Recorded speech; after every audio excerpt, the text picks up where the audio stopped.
നിങ്ങൾക്ക് എല്ലാവർക്കും മിസാസ് കിച്ചണിലേക്ക് സ്വാഗതം. ഞാൻ ശോഭിത. ഇന്ന് നമ്മൾ ഉണ്ടാക്കാൻ പോകുന്നത് വളരെ പെട്ടെന്ന് ഉണ്ടാക്കാൻ പറ്റിയ ഒരു നോമ്പ് തുറ വിഭവമായ ചിക്കൻ ഫിംഗർ റോളാണ്. ഇതിൻ്റെ മസാലയിൽ മിക്കത് നമ്മൾ വേവിക്കാണ്ടാണ് തയ്യാറാക്കുന്നത്. അപ്പോൾ ഒട്ടും സമയമില്ലാത്തപ്പോൾ തയ്യാറാക്കാൻ പറ്റിയൊരു വിഭവമാണ് കേട്ടോ ഇത്. ഇതിൽ ചേർക്കുന്ന ചിക്കൻ നമുക്ക് വേണമെങ്കിൽ ഇതുപോലെ ഒന്ന് ഫ്രൈ ചെയ്തെടുക്കാം. ഇത് മുളക് പൊടി, മഞ്ഞൾപ്പൊടി, മസാലപ്പൊടി, ഉപ്പ് ചേർത്ത് ഒന്ന് ഫ്രൈ ചെയ്തെടുക്കണേണ്. ഇത് മുഴുവൻ ആവശ്യമില്ല, നമുക്ക് ബാക്കിയുള്ളത് ഫ്രിഡ്ജിൽ സ്റ്റോർ ചെയ്ത് മറ്റ് പല പലഹാരങ്ങൾ ഉണ്ടാക്കാനായിട്ട് എടുക്കാവുന്നതാണ്. ഇനി ഫ്രൈ ചെയ്യാൻ താല്പര്യമില്ലാത്തവർക്ക് ഉരുളക്കിഴങ്ങ് പുഴുങ്ങുന്നതിൻ്റെ ഒപ്പം ഇട്ടൊന്ന് പുഴുങ്ങിയെടുത്താലും മതി. അപ്പോൾ ഞാനിവിടെ ഫിംഗർ റോൾ ഉണ്ടാക്കാനായിട്ട് 2 ഉരുളക്കിഴങ്ങൊന്ന് പുഴുങ്ങിയെടുത്തിട്ടുണ്ട്. പെട്ടെന്ന് വേകാനായിട്ട് ഞാൻ ഒരു ഉരുളക്കിഴങ്ങ് 3ഓ 4ഓ ആക്കി ഒന്ന് കട്ട് ചെയ്ത് തോലോട് കൂടി തന്നെയാണ് നന്നായിട്ട് കഴുകിയിട്ട് കുക്കറിലിട്ടൊന്ന് വേവിച്ചെടുത്തത്. അപ്പോൾ ഇതിൻ്റെ തോലെല്ലാം നമുക്ക് ആദ്യം ഒന്ന് കളഞ്ഞെടുക്കാം. എന്നിട്ടൊരു ഫോക്ക് വെച്ചിട്ട് ഒന്ന് ഉടച്ചെടുക്കാം. അപ്പോൾ കിഴങ്ങ് വേവിക്കുമ്പം ഒരുപാട് അങ്ങോട്ട് വെന്ത് പോരുത്.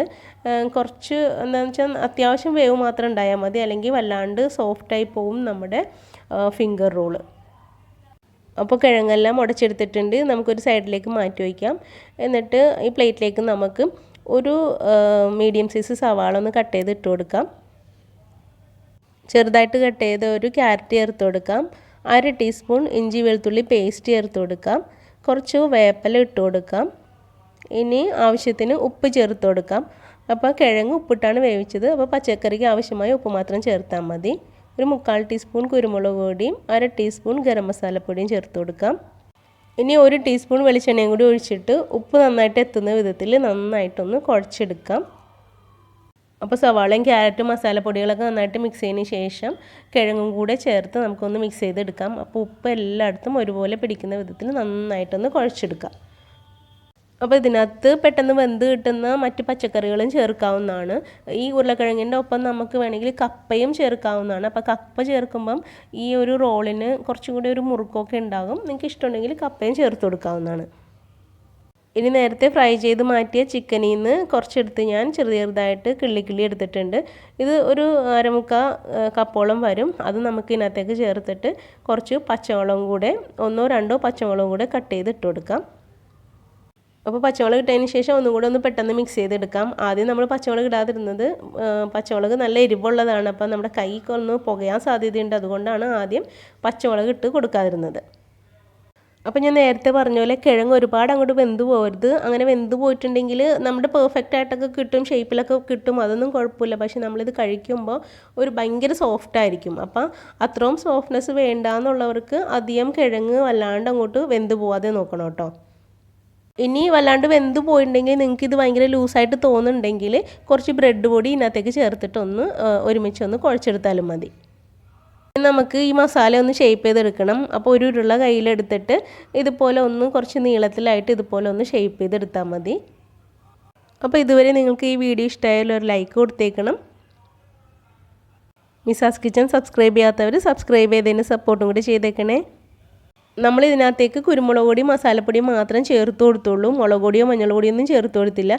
ഇനി നിങ്ങൾക്ക് അത് കുറച്ചും കൂടെ കളർ വേണമെന്നുണ്ടെങ്കിൽ ഈ മുളക് പൊടിയും മഞ്ഞൾ പൊടിയും ചേർത്ത് കൊടുക്കാവുന്നതാണ് കേട്ടോ. അത് വഴറ്റണമെന്നില്ല. നമ്മൾ മറ്റേ പൊടികളിട്ട പോലെ തന്നെ പച്ചക്കിട്ടാലും മതി, ഒരു കുഴപ്പമില്ല. അതിൻ്റെ കുത്തൊന്നും ഉണ്ടാവില്ല. ഇത് ഫ്രൈ ചെയ്യുമ്പോൾ അതിൻ്റെ പച്ചക്കുത്തെല്ലാം മാറിയിട്ടുണ്ടാവും. അപ്പോൾ എല്ലാ ഫിംഗർ റോളും നമ്മൾ ഷേപ്പ് ചെയ്തെടുത്തിട്ടുണ്ട്. ഇനി ഒരു മുട്ട ബീറ്റ് ചെയ്തിട്ടുണ്ട്, കുറച്ച് ബ്രെഡ് പൊടി എടുത്തിട്ടുണ്ട്. അപ്പോൾ ഓരോ റോളും നമുക്ക് മുട്ടയിലൊന്ന് മുക്കിയിട്ട് ബ്രെഡ് പൊടിയിൽ മുക്കിയെടുക്കാം. അപ്പോൾ എളുപ്പത്തിന് വേണ്ടി ഞാൻ ചെയ്യുന്നത് ഇങ്ങനെയാണ് കേട്ടോ. അപ്പോൾ 1-2 റോള് നമുക്ക് മുട്ടയിൽ മുക്കിയിട്ട് ആ ബ്രെഡ് പൊടിയിലേക്ക് ഇട്ട് കൊടുക്കാം. ഇനി ബ്രെഡ് പൊടിയുടെ പാത്രം ചെറുതായിട്ടൊന്ന് ഇതുപോലെ ഒന്ന് തട്ടി കൊടുത്തിട്ടുണ്ടെങ്കിൽ എല്ലായിടത്തും എല്ലാ റോളിലും നന്നായിട്ട് ബ്രെഡ് ഇങ്ങനെ പറ്റി പിടിച്ചോളും. എന്നിട്ട് നമുക്ക് മുട്ട മുക്കിയ കൈ കൊണ്ട് എടുക്കേണ്ട ആവശ്യമില്ല. മറ്റേ കൈ കൊണ്ട് വേറൊരു പ്ലേറ്റിലേക്ക് ഈ റോളെടുത്ത് മാറ്റി വയ്ക്കാം. അപ്പോൾ എല്ലാ റോളും ഇതുപോലെ നമ്മൾ ബ്രെഡ് പൊടിയിൽ മുക്കിയെടുത്തിട്ടുണ്ട്. ഇനി ഇതൊന്നും നമുക്ക് ഫ്രൈ ചെയ്തെടുക്കണം. അപ്പോൾ ഓയിൽ ഒരുവിധം ചൂടായിട്ടുണ്ട്. വല്ലാണ്ട് അങ്ങോട്ട് ചൂടാവണ്ട. നമ്മൾ കട്ട്ലേറ്റൊക്കെ ഫ്രൈ ചെയ്യണ പോലെ തന്നെ ഒരുവിധം ഒന്ന് ചൂടായാൽ മതി. അല്ലെങ്കിൽ നമ്മൾ ഇത് ഇടുന്നതിന് മുമ്പ് തന്നെ വല്ലാണ്ട് മുരിഞ്ഞങ്ങോട്ട് വരും. അപ്പോൾ പിന്നെ ഒരു മീഡിയം ഫ്ലെയിമിൽ നമുക്കിതൊന്ന് ഫ്രൈ ചെയ്തെടുത്താൽ മതി. പിന്നെ ഒരുപാട് ഓയിൽ എടുക്കേണ്ട കാര്യമില്ല, അത്യാവശ്യം ഓയിൽ മാത്രം നമുക്ക് എടുത്താൽ മതി. കാരണം ഇതിൻ്റെ ബാലൻസ് ഓയിൽ എന്തായാലും നമുക്ക് എടുക്കാൻ പറ്റില്ല. ഈ ബ്രെഡ് പൊടി പൊടിഞ്ഞൊക്കെ ഇതിനകത്ത് കരിഞ്ഞൊക്കെ വീണുകൊണ്ട് നമ്മൾ ആ ബാലൻസ് ഓയിൽ കളയണം, അതെടുക്കാൻ കൊള്ളില്ല. അപ്പോൾ അതുകൊണ്ട് ഒരുപാട് ബാലൻസ് വരാത്ത വിധത്തിൽ ഇപ്പം നമ്മൾ 4 5 ഇട്ട് ഫ്രൈ ചെയ്തു, പിന്നെ 4 അങ്ങനെ കുറച്ച് കുറച്ച് കൊണ്ടുവന്നിട്ട് ആ ഓയിൽ തീരണ വരെ നമുക്ക് ഫ്രൈ ചെയ്തെടുക്കാം. അപ്പോൾ ഒരുപാട് ഓയിൽ നമുക്ക് വേസ്റ്റായി പോവില്ല. അപ്പോൾ ഒരു ഭാഗം മൊരിഞ്ഞു വന്നിട്ടുണ്ട്. ഇനി നമുക്ക് മറുഭാഗം ഇട്ട് ഒന്ന് ഫ്രൈ ചെയ്യാം. ഇങ്ങനെ മറിച്ചിടാൻ പറ്റുമെങ്കിൽ ഇടാം, അല്ലെങ്കിൽ ഒന്ന് ഇതുപോലെ ഒന്ന് തെന്നിച്ച് കൊടുത്താൽ മതി. റോളായത് കൊണ്ട് ഇതുപോലെ ഒന്ന് തെന്നിച്ച് കൊടുത്താൽ മതി. എന്നിട്ട് നമുക്കിതൊന്ന് കോരിയെടുക്കാം. അപ്പോൾ നമ്മുടെ സവാളയും ക്യാരറ്റൊക്കെ അത്യാവശ്യം കുക്കായി കിട്ടിയിട്ടുണ്ട്. പിന്നെ അത് കടിക്കുമ്പം ഒരു പ്രത്യേക സ്വാദ് തന്നെയായിരിക്കും. പിന്നെ മസാലയുടെ പച്ചക്കുത്തൊന്നും ഉണ്ടാവില്ല. അപ്പോൾ തീർച്ചയായും നിങ്ങൾ ഒരു തവണയെങ്കിലും ഇതുപോലെ ഒന്ന് ഉണ്ടാക്കി നോക്കണേ. തീർച്ചയായും നിങ്ങൾക്കിത് ഇഷ്ടപ്പെടും. അപ്പോൾ നിങ്ങൾ വീണ്ടും വീണ്ടും ഇത് ഉണ്ടാക്കും, അത് ഉറപ്പാണ്. അത്ര സിമ്പിളാണ് ഈ റെസിപ്പി. അപ്പോൾ നിങ്ങൾ ഇത് ഉണ്ടാക്കിയിട്ട് നിങ്ങളുടെ അഭിപ്രായങ്ങളും നിർദ്ദേശങ്ങളും തന്നെ തീർച്ചയായും കമൻറ്റ് ബോക്സിൽ അറിയിക്കണം.